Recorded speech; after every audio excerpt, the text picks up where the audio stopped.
Well, hello. Welcome to another edition of Gotcha. Something to Talk About. Caught Got me you. caught me looking Yeah. off camera. Yes, we did.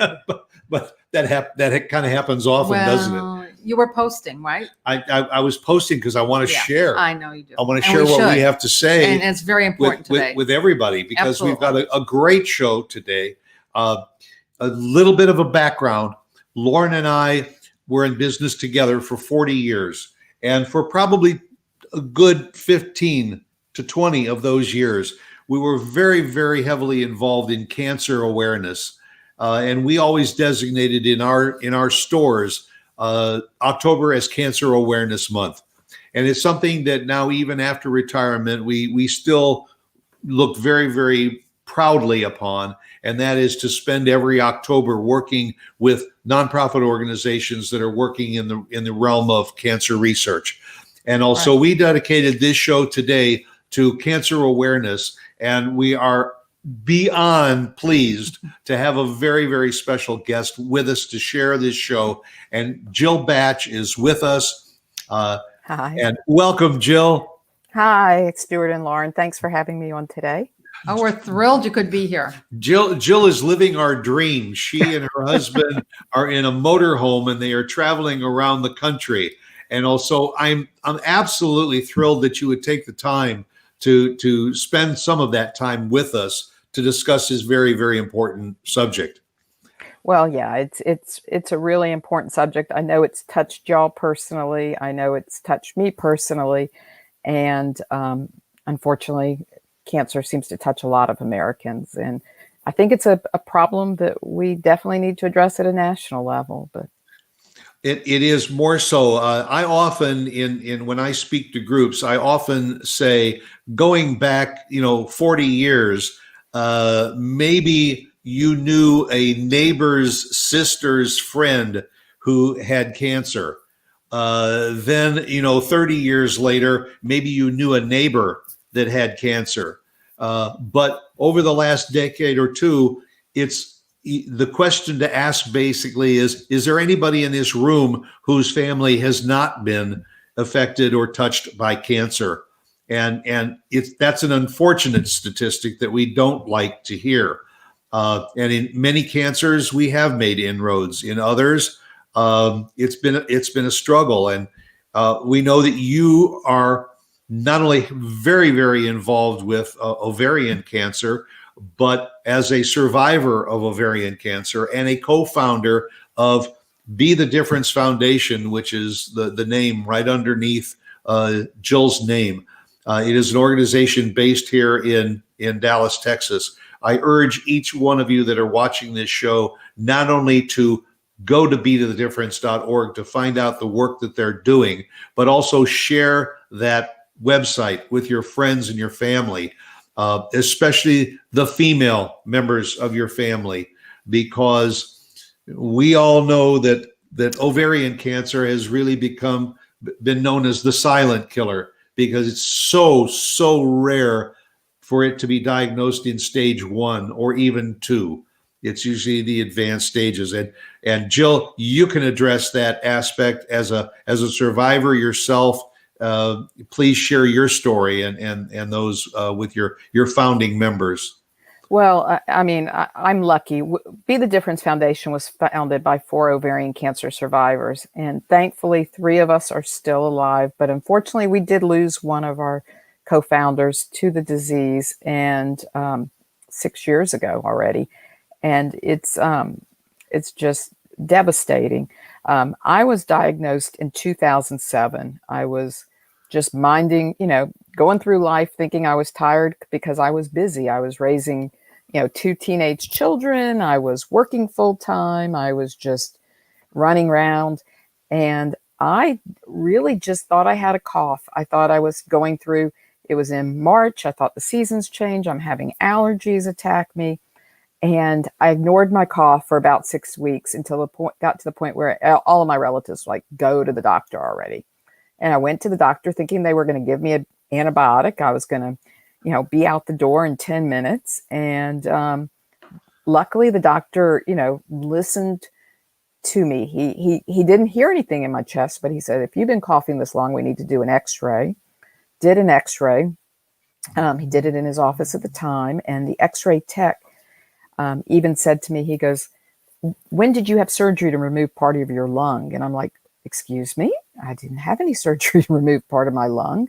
And he goes, well, part of your left lung is obscured. We can't see it on the X-ray. And I was like, well, I don't know what's going on. And he immediately called the physician in there, and it was back and forth. I was sitting on the table in a paper gown, and they were trying to decide if my heart was enlarged and was blocking the view of my lung or what was going on. And I was getting more and more nervous. I was like, do you think I should just get dressed? Because I assume you're going to want to run some more tests.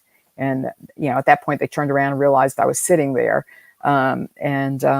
So that was on a Tuesday. By Thursday, they had me at a radiologist imaging center doing a CAT scan. The X-ray tech came in and asked me, the radiologist technician asked me, she goes, how long have you been a smoker? And I'm like, I'm not a smoker, never smoked. And the radiologist actually came into the room after they were done doing the imaging and said, there's some nodules there. We're going to need to have a doctor take a look at them. And by the next morning, I was at a pulmonologist office, and he was scheduling me for a needle biopsy that afternoon. And so I went from thinking I had bronchitis to finding out that I had advanced stage of a cancer. At that point, we didn't know if it was lung cancer or what. But by Monday, they knew that I had a form of a gynecological primary cancer, and that it had metastasized to my lungs. And, which is in that case stage 4. So it was devastating. Thankfully, I was so in shock. I don't think I heard the doctors, what they said in terms of the prognosis. My husband remembers the prognosis. He remembers them saying they'll get me into remission. They don't know how long they'll keep me in remission.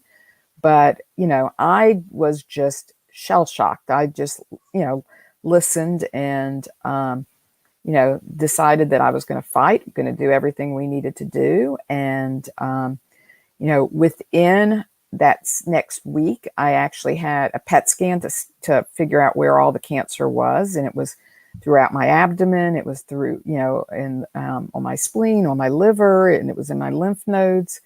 And at that point, I had a total collapse of my left lung. I had to go and have fluid drained off of it so I could even breathe.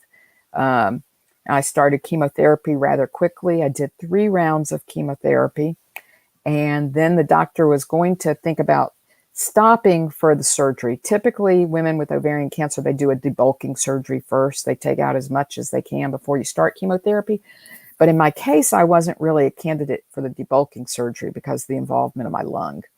So the scans and things after 3 rounds of chemo came back so positive that the doctor asked me, he goes, why don't we go for 3 more rounds before we do the surgery? And I'm like, sure, I'll whatever we'll do. I went through 3 more rounds of chemotherapy. And then afterwards, they did another PET scan. It showed that all the spots that looked like cancer were gone, except for the lining of the lung had a couple of spots that they thought were scar tissue. And, I was very young at the time. I was 44 years old. And, I said, was that something someone can get to with a surgery and remove? And he goes, yes, but I don't know if you really need to worry about it. It's probably scar tissue. And I thought, well, if there's a cell or 2 in there, I need to worry about it. I need to be proactive. Mm-hmm. And so I said, I'd like to meet with a surgeon. So I met with a thoracic surgeon. And we decided, my husband and I decided that I would have the surgery, a thoracoscopy where they took out those masses. Mm-hmm. And thankfully, they were all dead tissue, necrotic, cancer cells, or not even cancer cells at that point, just dead scar tissue.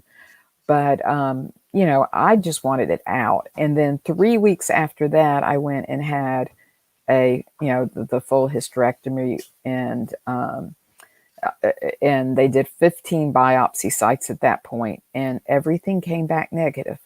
And I tell you, I don't, you know, I consider myself so lucky and so fortunate. And because I knew the probability, if I looked back on it now, the probability of someone surviving my stage of cancer is 15% for 5 years. And I'm a long-term survivor at this point. So I always felt that there was a reason for me to still be here. There was a reason for me to be sick. And I harnessed that reason and kind of turned it into a passion to help other women. And, you know, I think you just have to look at blessings that you have as you go through things like this. Well, and coming out, one of those reasons was that what it was about 5 years after your diagnosis, that you and Lynn Lechner and Julie Shrell and Helen Gardner got together in 2012 and founded the Be the Difference Foundation. Absolutely. And Julie and Lynn and I, we all feel that this was our calling, that this was something that was, you know, this was the good that came out of what we went through, or the blessing that came out of what we went through. You know, sometimes something's happening to you and you feel like it's the worst thing in the world. And you're all alone. And you're all alone, but there's some blessings that come from it. I mean, I have met two wonderful friends, you know, Julie and Lynn. They're wonderful women. I'm so fortunate to have them in my life. Helen was a fighter to the very end. She, you know, when we founded the foundation, she was still not in remission, and she knew that she probably would not live long term. But she wanted to fight, and she wanted to make a difference in the women that, you know, came after her. And, you know, she was a special, special lady. How did the four of you meet? That's what I want to know. Yeah. That's what I've been. It was kind of a, quite frankly, it was kind of a meeting of the stars. It was like one of those things. At the time, Helen was going through treatment in Florida, and she had a friend, Cheryl Yannick, who I know y'all have met. Cheryl's a great long-term Be the Difference Foundation board member. She hosted the Wheel to Survive event. Wonderful lady. She happened to go to the JCC, the Jewish Community Center in Dallas, and say, we need to do a fundraising event for ovarian cancer. How it would be really great if we did an indoor bikes ride. I actually read an article about a similar fundraiser in Atlanta, Georgia, and also approached the JCC within 2 weeks of Helen approaching the JCC. We didn't know each other. We just both reached out at the JCC at the same time. And John Mize, who now works for the foundation, was the athletic director at the time. And he also reached out to Julie Shrell because she was going through ovarian cancer and he knew Julie. So he put the three of us together. He met with us and he kind of, and John will admit this, he really felt like he was kind of placating us by saying, okay, we'll do a fundraiser for y'all. You know, maybe we'll get 50 bikes out there. Maybe they'll raise $50,000 or 25. No, he said 25 bikes because I think that's what the J had at the time. Maybe we'll raise $50,000 and it'll be a great one-time event. And unbeknownst to him, Helen was the financial person. She was the killer organizer. I was the technology nerd that did the website and did all the social media and all of that. Julie was the bubbly personality that pulled in everyone. Yeah. So between the three of us, we were like one perfect team. And that first event, I believe we had over 300 riders and we raised close to $350,000 that event. And it was phenomenal. And at the time we were with another organization and they wouldn't commit that we could allocate the money where we wanted it to go for future events. They did it for that one event, 50% of the money, but they said going forward, we would have to allocate it somewhere differently. And we said, we want, you know, as survivors, we wanted it allocated to helping survivors and raising awareness, not just raising awareness, because unfortunately the statistics are so poor for survivors that a lot of these organizations tend to write the survivors off. And we were not about writing them off. We were about giving them hope and giving them optimism so that they could fight.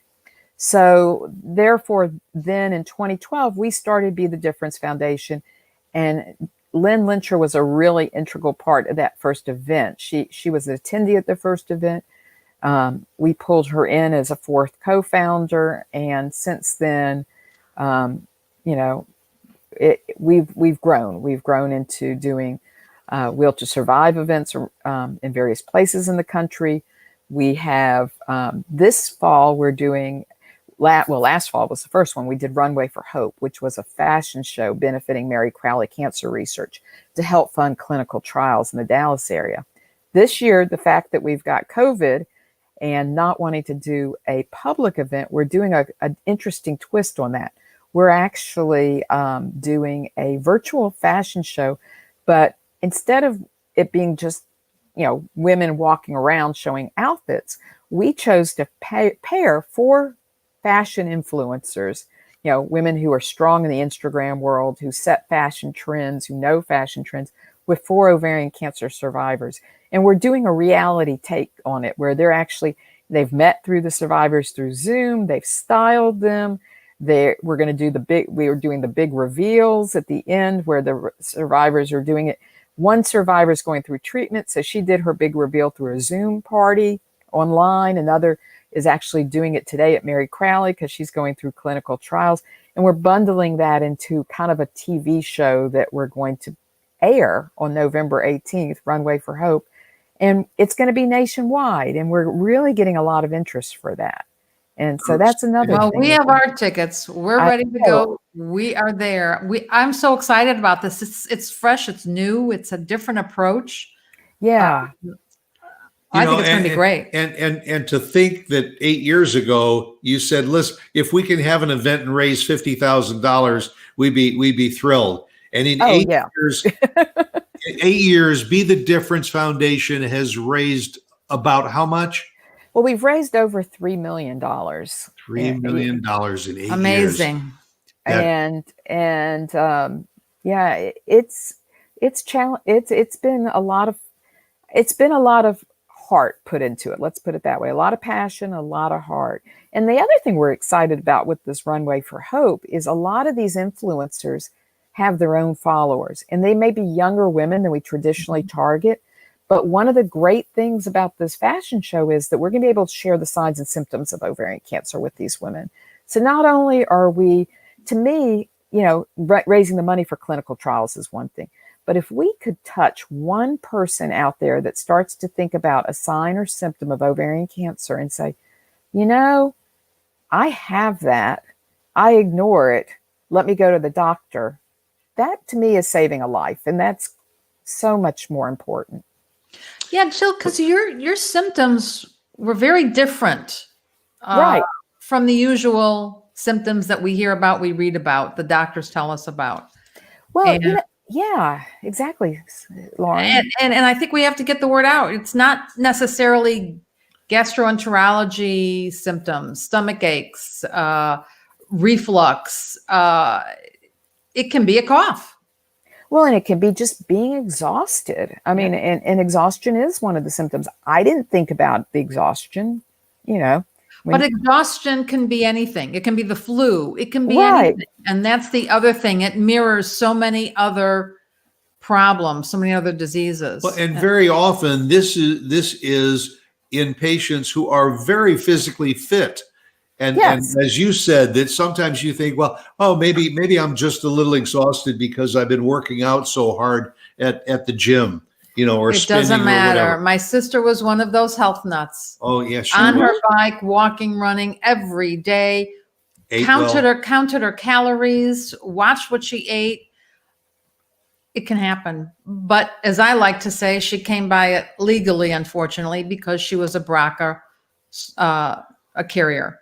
Yeah, And that's the other part of it that still in this day and age, I don't think enough women know about it or realize that. and I think we should devote a little bit of time now to letting our audience know, because it is a nationwide Right. audience, and it is mothers and it's parents, you know, that there are tests that you can take, especially in families that are pro having these genes and all. that share with them a little bit about what young people, especially young girls, can do in order to see if there is that chance that they have of the mutation.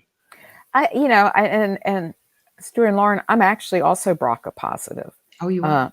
And I had no family history of that. Now, the one thing I did have was I was Ashkenazic Jewish descent. And so that ties into it. But, from a BRCA perspective, a lot of people, they'll think, oh, my mother didn't have breast cancer. None of my aunts had ovarian cancer. I'm good. Well, in my case, it came from my father. Me too. We think. And it came from his father, which is really interesting. So you can't just look down the female side of your family tree and think you're okay. That's the first thing. You need to look at your the male side of the family tree. For Ashkenazic Jewish women, 1 in 40 are, carry the BRCA gene, which is a very high number. At this point, you can go through genetic testing to see if you're carrying the BRCA1, BRCA2 gene. Myriad or the doctor's office can do that. I actually did my DNA recently through, 23andMe, and they actually even come back with BRCA results now. So it's kind of interesting. Okay. Yeah, I didn't know that either. Yeah, it does. And, it was very interesting, but you just need to, especially if you're of a background, an ethnicity that has the BRCA gene, you should be diligent. Otherwise, you really should look at both lines of your family history. Now, go ahead. Now, I was just going to say, you bring up a good point, because you said that the Jewish population very often is a little bit more pro to having this positive gene. But when you go through these DNA tests, it's very often that people find that there was some Jewish influence in their background, in their history, and all, and it could go back 3 generations where there was that involvement. So that can carry forward in the genetic line. Absolutely. Now, with the BRCA mutation, it's interesting because, Lauren, it was your sister, correct, that passed away? In my case, the BRCA mutation, the BRCA mutation that I have, there's actually 3 versions of the BRCA mutation. I had one that made me, the platinum, which was one of the chemotherapies I used, was very, very, my cancer was very, susceptible to the platinum chemotherapy. It really knocked it out.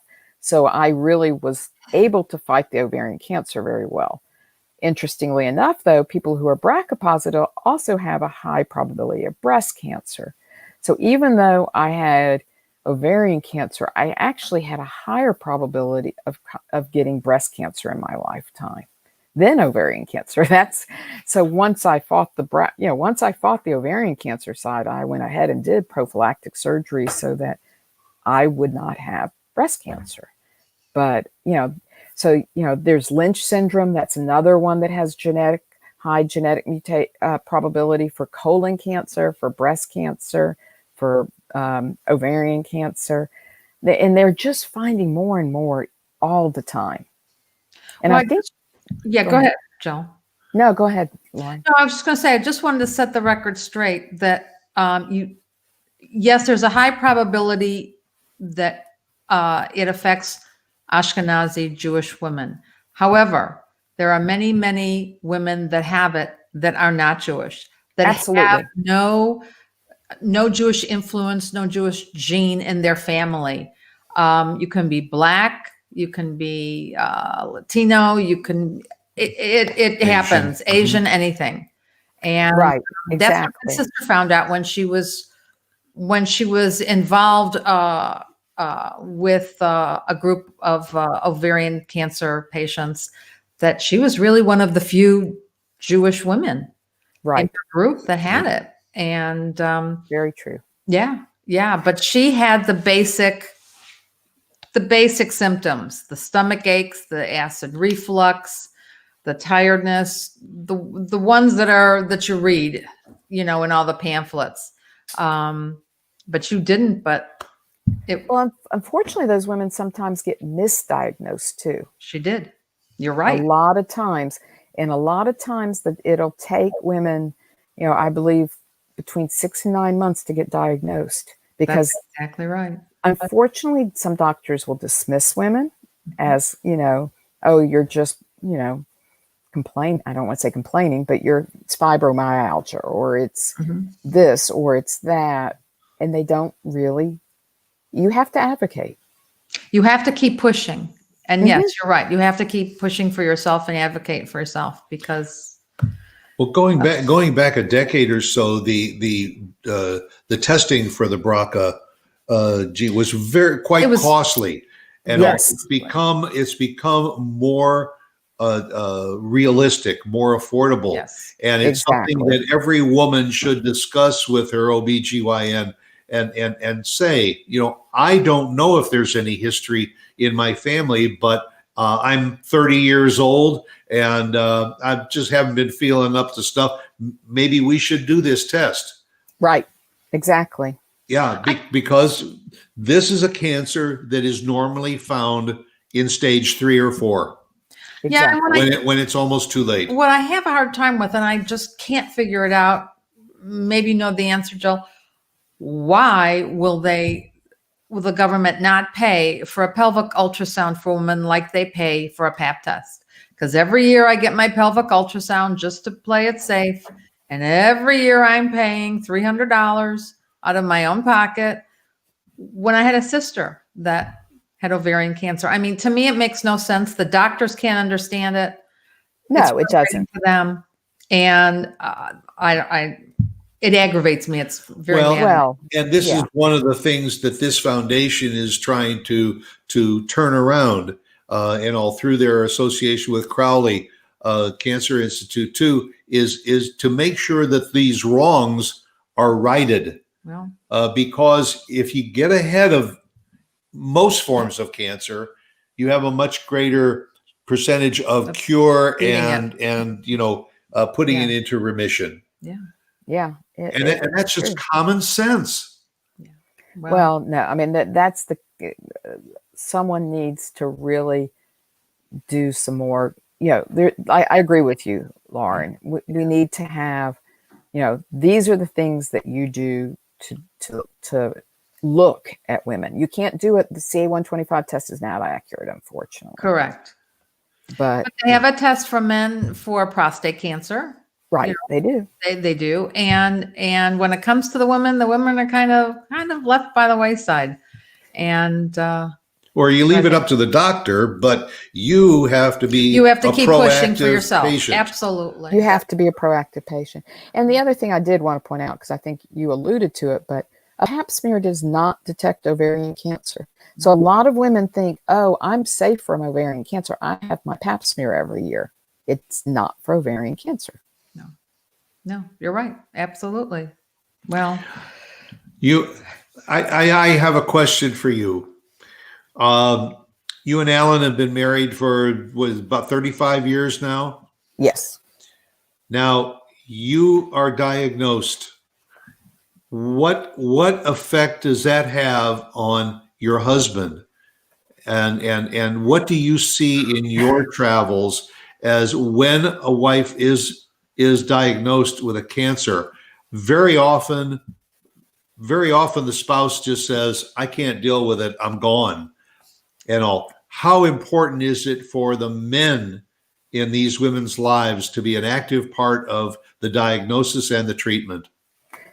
Well, I think you have to have somebody there for your emotional stability while you're going through cancer treatment, whether it's a spouse, a sister, or child. I mean, you have to have someone to lean on, and you have to take, my feeling is you have to you put yourself first when you're going through treatment. It's the one time in my life I had to be selfish, and I had to say, it's about me. I have to take care of me because ultimately I need to take care of you, but I have to come first.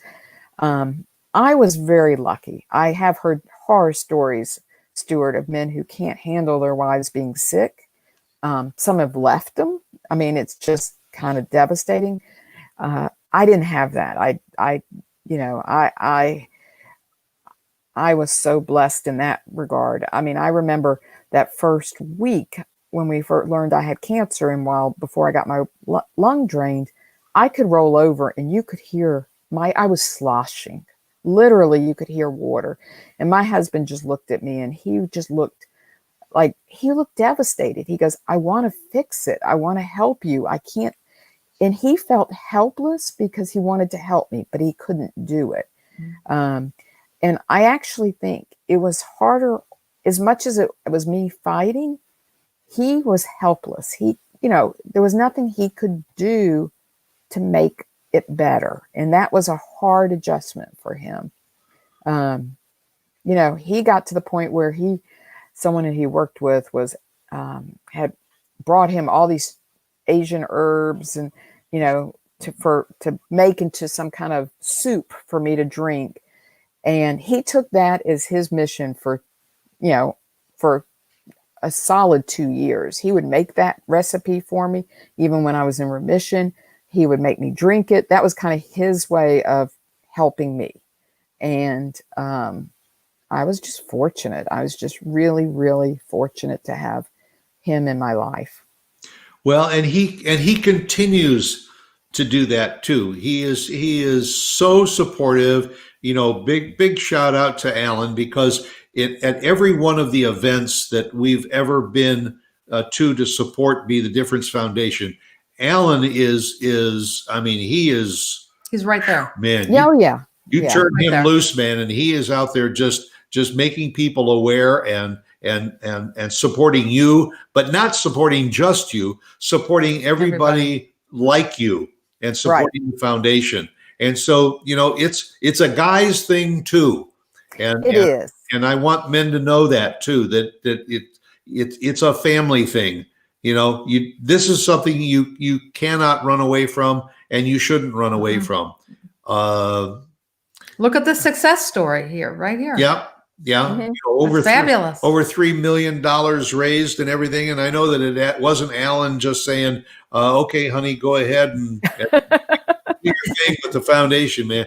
He's out there hustling. But it's a foundation. Absolutely. They've done fabulously. But look at Jill. I mean, he was there by her side all the time. That's right. And you need that. You need that It's a support new system, mission. as you say. But here you are talking about this now in front of us, and going out on vacation and seeing the United States. It's true. I mean, that's, I'm just so fortunate. And, and you look at everything, every day we wake up and the sun is shining, even if it's not shining, I woke up, That's right. You're upright.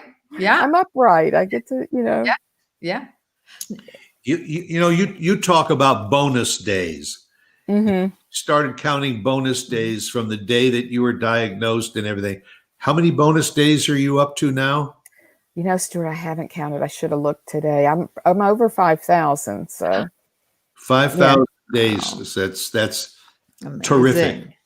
Yeah. Now, I mean, what do you do, Jill? What did you do to get yourself through it all? Did you have hobbies? I'm sure you weren't feeling well, so you were nursing yourself, but was there anything else that you were doing for yourself? I blogged. I actually, this was a little bit before Caring Bridge, which is a wonderful website, but I found that blogging helped me. It allowed me to communicate with people, allowed me to tell people what was going on without having to retell the story 100 times. But at first I couldn't really keep a conversation because I just was out of breath. And blogging helped me. I kept a sense of humor. One of my blog posts, I wanted people to realize that, I had cancer, but I was still me. I wasn't a sick I didn't view myself as sick. I viewed myself as fighting something. And I would tell people, I'm not sick. I just have cancer, which is kind of funny, but, I just have this cancer. But I did a blog post when I lost my hair because, I continued to work. My husband and I owned a business together, and I worked all through it except for a couple of days after the chemotherapies and after I was recovering from surgery. I couldn't work.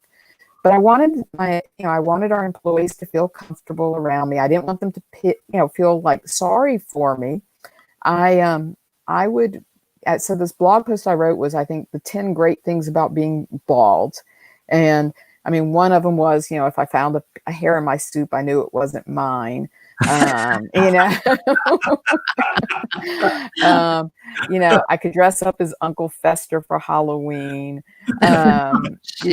If I put a lollipop in my mouth, I could look like Telly Savalas in Kojak. So I tried to have a sense of humor about the whole thing. And really, I wanted people to think I was doing, not think, but realize I was, working through it.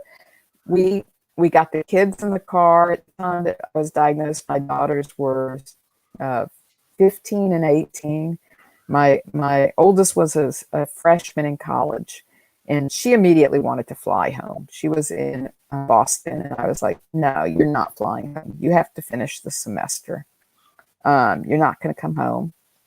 And, we took a trip that summer. We got in the car and went to Santa Fe, New Mexico, and we just spent time with the girls. I just wanted the girls to, be around me. And, at that time in life, a lot of times parents are finding their kids pulling away from them. One of the blessings was my kids pulled toward me because, they realized how important it was for me to be here. So, So the girls knew exactly what you were diagnosed with. They did. Okay. They did. We didn't hide it. They knew. My youngest daughter was very, the night I was diagnosed, she came in, she goes, Mom, are you going to die? Mm-hmm. And she just looked at me and, are you going to die? And I says, I don't know. I really don't know, but I know I'm going to fight it with every fiber in my body, and I'm going to do the best I can do. I didn't want to lie to her, but I didn't want to,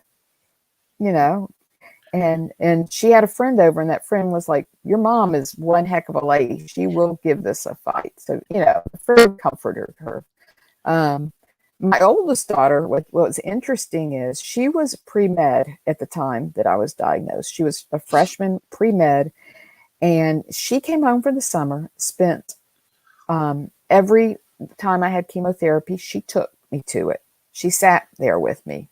And now she is finishing up her last year in fellowship as a pediatric hematologist oncologist. And that's what she chose as her life career. She wasn't looking at hematology oncology when she was pre-med, but after what I went through, that became her passion. And so, even from something like me being sick, she now has taken this on as a mission, and she's helping kids fight cancers of all different types. Paying it forward. Yeah. Mm-hmm. And I'm so proud of, I'm just really, really so proud of what she's become, what my other daughters become. And, my other daughter at the time, when you go through a diagnosis like this, and my daughter went off to college, she went to University of Florida. She goes, I want to major in art. And my husband and I were like, oh Lord, what is she going to do with that degree? But I said, you know what? It's important for her to be happy. You start thinking, okay, is it worth all the stuff you do to not be happy? So she became an artist, and she did art for a few years, and she still does art on the side. But once she got a job, she decided she wanted to do work for a nonprofit. So she's now working for a nonprofit that helps adults with disability, it's called the Community Home for Adults that she works for. And they're adults who are disabled, who cannot live independently, and it helps them live as independently as possible. So that became, giving back was her mission as well. And so, there are blessings that come out of everything, I feel. And you were the connection for them finding those avenues. Well, I think me being sick was the connection, definitely. Yeah, definitely. Yeah. Now, did I hear along the line that that you and Julie and Lynn go out and talk to newly diagnosed cancer patients, ovarian cancer patients, or do you have some sort of connection with them? Yeah, we actually did a program through UT Southwestern for a while that we were doing that. The program was requiring a lot of work from the UT Southwestern side, and it just kind of was put on hold for a bit. But the other thing that Julie, Lynn, and I do is we do a program, and it's through another organization. It's actually through the Ovarian Cancer Ovarian Cancer Research Alliance. They've changed their name so many times. I think it's OKRA. But they do a program called Survivors Teaching Students. And we all participate in that. And what we do is we go and talk to medical school students about our experiences. Oh. And we put a face and a story with the disease so that these students learn. We talk about how we were diagnosed. We talk about how the doctors broke it to us. We let them share, we share with them our frustrations of maybe how it was difficult to be diagnosed. And that program is an incredible program. So we participate in that as well. And that's independent of Be the Difference Foundation. That's incredibly important. Mm-hmm. Because I don't think that's necessarily part of their learning curve, their education. No, it's not. And how do you talk to a patient, or it's all about the statistics. It's all about what they have, what they're going to do for their treatments. But is it really sitting down and really talking and conversing and finding out about the patient? I don't think so. Well, and the key point we actually like to make to them, Lauren, is there's statistics. If I had focused on the statistics of my survival, I would have just gone into depression and probably would not have had as good of an outcome. So we stress to them that each woman is an individual. We are each unique. We're each coming into our cancer journeys with different health, different age, even different attitude. And those influence our survivor rates, not a number. We're not statistics, and I think that's important. It's so important to any woman battling cancer of any kind to have hope. I agree. Well, you have two choices. You either go into depression and just remove yourself from the world, or you get in there and you fight the battle. And, exactly. And some lose the battle, but I think there's a greater percentage of those that fight the battle that can find a way to survive. And as you said, you're how many years? 13. 13 years. That's incredible. And you have such a positive attitude, as do your partners, Julie Schrell and Lynn Lechner. They are just all smiles. They are incredible. They will not allow their disease to affect them in any other way than positive. Correct.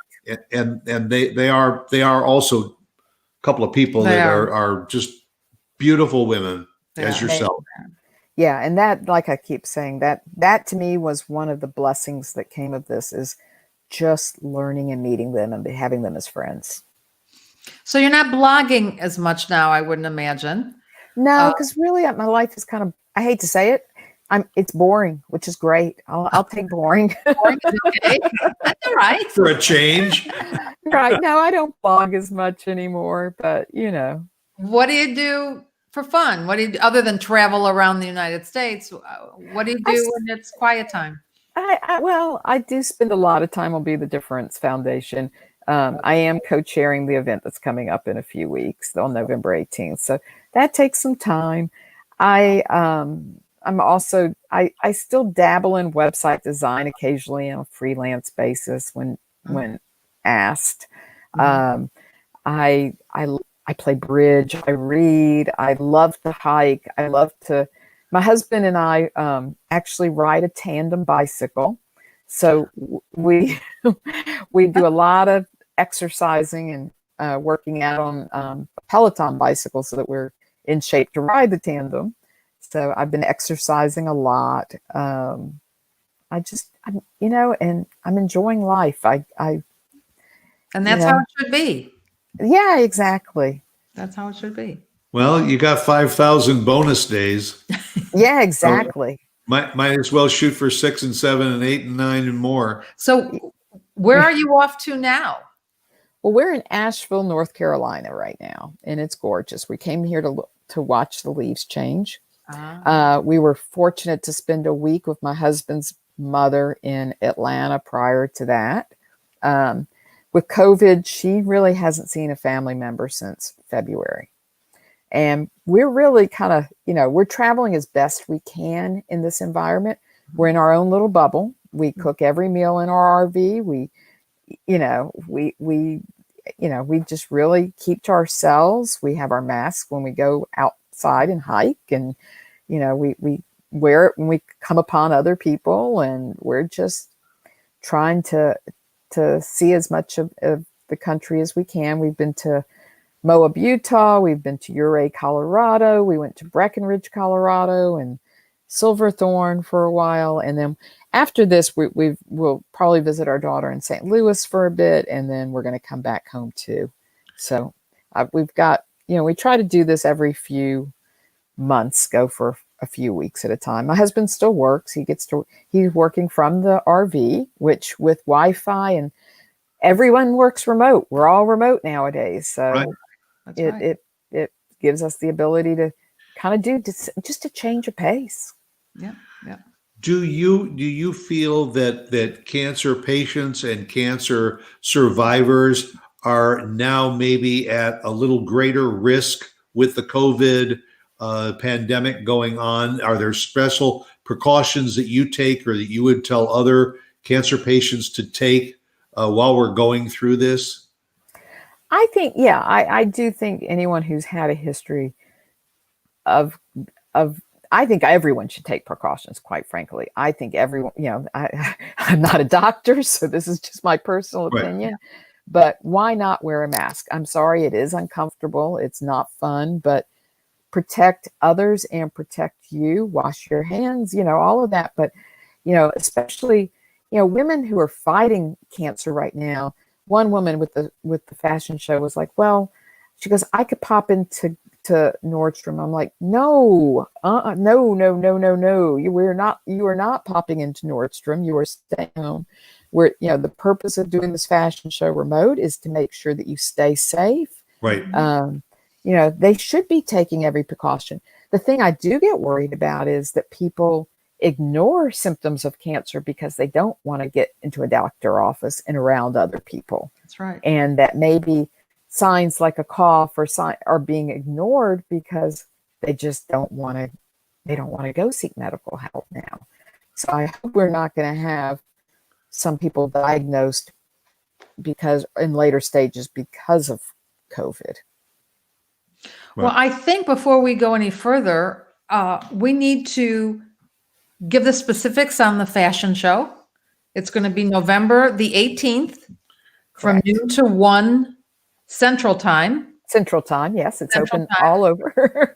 And go to BeTheDifference.org. No, BeTheDifferenceFoundation.org. Excuse me, foundation. It's right there. on the screen, and all of the information about the fashion show and the Wheel to Survive event that is right now tentatively scheduled for next February, I believe. And you get all of that information. There's some additional information that they just put up on the screen that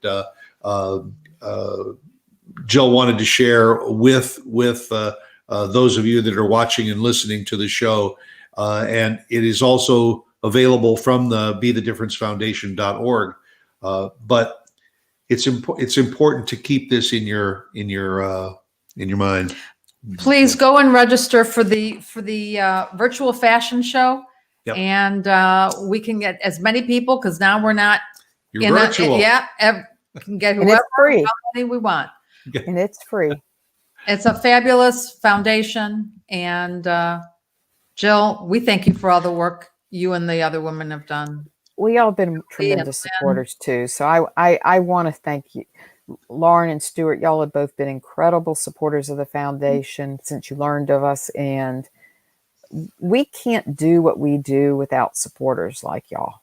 Well, thank you, but It's important to us, and we hope that it'll become more important to many other more people too. And women please talk about ovarian cancer and cancers with your doctors and everything, because that's the best way to head it off before it becomes too much of a problem. Jill, the best of luck. Godspeed to Thank you and you. Alan on the road. Enjoy your life. Safe Keep up travels. the great work in remission and all. And God bless you. And thanks for taking the time to be with us. Well, and thank you for letting me speak about ovarian cancer and the foundation. Anytime, dear. All right. Yeah. Take care. Be well. Bye-bye. That'll do it for another edition of Something to Talk About. And we hope you'll be with us again next week. Thank you, Lauren, for being here, It was an part of the honor. discussion. Thank you to Mark for producing the show. And again, thank you to Jill Batch for being with us and Absolutely. for being the co-founder of such a wonderful organization. Take care, y'all.